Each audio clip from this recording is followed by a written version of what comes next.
Hello दोस्तों, नमस्ते, प्रणाम। सभी का स्वागत है हम लोगों के चैनल पर। तो चलिए हम चल रहे हैं नाच गीत सुनाने। कैसा लगेगा आप लोग कमेंट में बताना।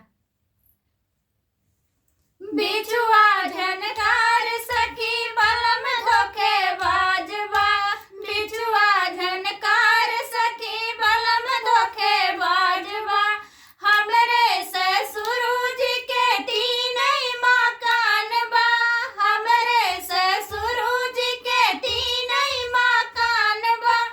एक कच्चा एक पक्का एक लहरेदार बा, एक कच्चा एक पक्का एक लहरेदार बा। बिछुआ झनकार सखी बलम धोखेबाज बा, बिछुआ झनकार सखी बलम धोखेबाज बा। हमरे ससुर जी के तीन बेटउआ, हमरे ससुर जी के तीन बेटउआ।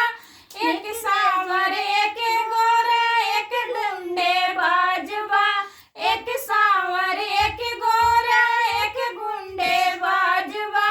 बिछुआ झनकार सखी बलम धोखेबाजबा, बिछुआ झनकार सखी बलम धोखेबाजबा। कैसा लगा आप लोग कमेंट में बताइएगा।